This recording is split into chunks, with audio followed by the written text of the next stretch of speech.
দিয়া বলল, তাহলে আপনার হাত কাটলো কিভাবে? সাদিক বলল, অ্যাক্সিডেন্টলি কেটে গেছে। দিয়া বলল, আচ্ছা দাঁড়ান, আমার কাছে স্যাভলন আছে। সাদিক বলল, থাক থাক, দরকার নেই। স্যাভলনের জায়গায় আবার ইচিং ক্রিম লাগিয়ে দেবেন না তো? দিয়া হেসে বলল, আপনার কি মনে হয় আমি একই ভুল বারবার করব? স্যাভলন আর ইচিং ক্রিম সম্পূর্ণ আলাদা জিনিস, তাই সেরকম কিছু হওয়ারই চান্স নেই। সাদিক হেসে দিল, তারপর বলল, না হলেই বল।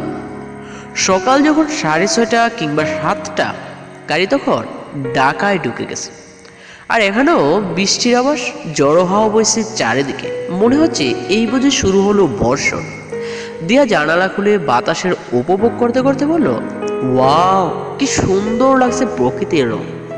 এই চলেন না, আমরা একবার বৃষ্টিতে ভিজি প্লিজ।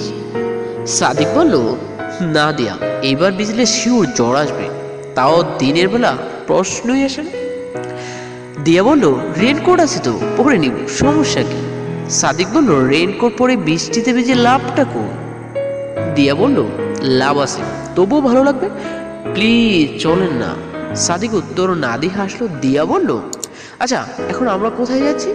সাদিক বলল, কোথায় আবার? তোমার কলেজে ক্যান্টনমেন্ট। দিয়া বলল, ডিরেক্ট কলেজে যাবো? সাদিক বলল, হ্যাঁ, নাকি আবার বাসায় যাবে?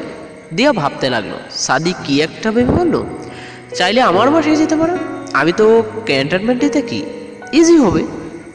দিয়া বলল, আমার না একটু প্রিপারেশন দরকার ছিল। সাদিক বলল, ভালো তো, আমার কাছে ইন্টারের বই অহরহ আছে, আমি নাও হেল্প করলাম। দিয়া উৎসাহ নিয়ে বলল, সত্যি? তাহলে আমি যাব। সাদিক বলল, ভেবে বলছো তো? আমার বাসায় কিন্তু আমি একাই থাকি, বাবাও ভাই। দিয়া বলল, আপনি কি এখন আমাকে ভয় দেখাচ্ছেন? সাদিক বলল, ভয় না, জানিয়ে রাখলাম, তুমি যাবে কিনা ডিসিশন নাও। দিয়া বলল, আমি তো বললাম যাব। সাদিক বলল, ঠিক আছে, তাহলে ভাই ক্যান্টনমেন্ট চলেন, নির্জন। দিয়া বলল, এই আপনি নির্জন থাকেন?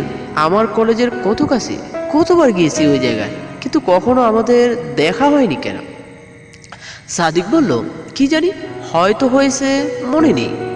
দিয়া বলল, কখনো হয়নি, হলে আবার ঠিক মনে থাকতো। ক্যান্টনমেন্ট গাড়ি পৌঁছতেই শুরু হলো তুমুল বর্ষণ। জিয়া জানালা দিয়ে মাথা বের করে চিৎকার শুরু করলো। বৃষ্টি ফোঁটা হাতে নিয়ে জমাতে লাগলো, মুখে লাগাতে লাগলো। সাদিক এসব দেখে বলল, কি করছো দিয়া? বারবার হাত বের করো না। দিয়া উল্লাসে চিৎকার দিয়ে বলল, রাস্তাগুলো কি সুন্দর লাগছে, আমি নামবো।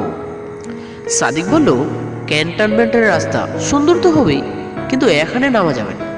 দিয়া বলল, প্লিজ প্লিজ প্লিজ, আমি নামবো, আমি বৃষ্টি খাবো, বৃষ্টি খাবো, বৃষ্টি খাবো। দিয়া চিৎকার করছে। সাদিক হেসে দিল, গাড়িটা থামালো একদম সাদিকের বাড়ির মেন গেটের সামনে। গাড়ি থেকে নামার পর সাদিক বাড়া দিতেই দিয়া দৌড়তে লাগলো। সাদিক ডাকার পর সুযোগ পেল না, অতঃপর দিয়ার ব্যাগ আর নিজের চশমাটা হাতে তুলে নিয়ে দিয়ার পেছনে গেল। দিয়া এত সুন্দর জায়গা দেখে পাগলের মতো দৌড়াচ্ছে। সামনেই বিশাল একটা লেক, লেকের চারিপাশে কর্পোরেটের মতো ছড়িয়ে আছে সবুজ ঘাস।